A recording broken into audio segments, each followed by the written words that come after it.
बिहार के लिए केंद्रीय बजट में जब से अलग अलग परियोजनाओं के लिए 59,000 करोड़ की घोषणा हुई है, इसके बाद से कई सवाल उठ रहे हैं।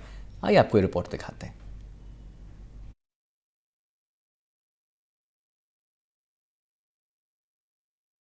कारण येणाऱ्या विधानसभेच्या निवडणुकीमध्ये आगामी विधानसभा चुनाव में मुझे अपने एमएनएस के कार्यकर्ताओं को किसी भी हाल में सत्ता में बिठाना है। गठबंधन होगा कि नहीं होगा, इसकी चिंता। बिहार विधानसभा में बीते दिनों आरक्षण के सवाल पर जमकर हंगामा हुआ। विपक्ष ने पूछा 65% आरक्षण का ऐलान तो किया, उसे 9वीं अनुसूची में डालने की कोशिश क्यों नहीं की। दरअसल 9वीं अनुसूची न्यायिक दायरे से बाहर होती है।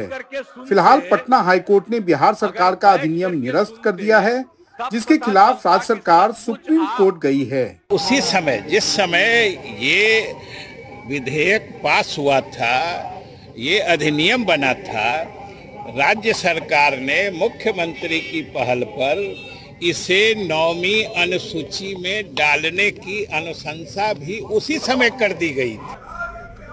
वहीं विपक्ष का कहना है कि बजट से मिली आर्थिक मदद के बाद फिलहाल केंद्र सरकार नीतीश कुमार के आरक्षण के प्रावधान को 9वीं अनुसूची में शामिल इसलिए नहीं करेगी क्योंकि तब उसे अन्य राज्यों जैसे कर्नाटक, झारखंड, महाराष्ट्र के पहले से लंबित प्रस्तावों को भी शामिल करना होगा।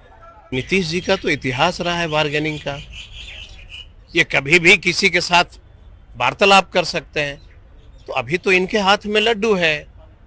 इनको इमीडिएट वार्तालाप करना चाहिए था केंद्र सरकार से और 9वीं अनुसूची में शामिल करना चाहिए था। तो मुझे लगता है कि ये जो कुछ पैकेज जो सुन रहे हैं ना, रोड के लिए दिया, कॉरिडोर के लिए दिया, बस इनको यहीं तक रखेगा और ये होने वाला नहीं। आज मैं भविष्यवाणी कर रहा हूँ। बिहार सरकार में भी जो एनडीए के चाहे मंत्री हो, विधायक हो या आरजेडी के भी विधायक, वो मानते हैं कि जब भले ही बिहार सरकार ने आज सर्वोच्च न्यायालय में अपील की हो, लेकिन शायद ही सर्वोच्च न्यायालय में बिहार सरकार को कोई राहत मिले। यानी कि जब तक 9वीं अनुसूची में नहीं डाला जाता है, तब तक जो आरक्षण का दायरा बढ़ाया गया है वो शायद इम्प्लीमेंट नहीं हो सकता है। हम लोगों को भी इसके लिए सुप्रीम कोर्ट में गए हैं, ये ठीक नहीं है, और केंद्र को भी हम लोगों ने दे दिया है पहले से कि 9वां सूची में इसको शामिल करिए।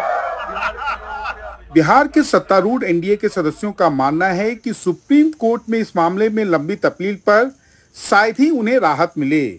शायद उसके बाद ही इस मुद्दे पर नीतीश कुमार केंद्र से पहल करने की मांग करेंगे। पटना से कैमरामैन हबीब अली के साथ मनीष कुमार, एनडीटीवी इंडिया के लिए।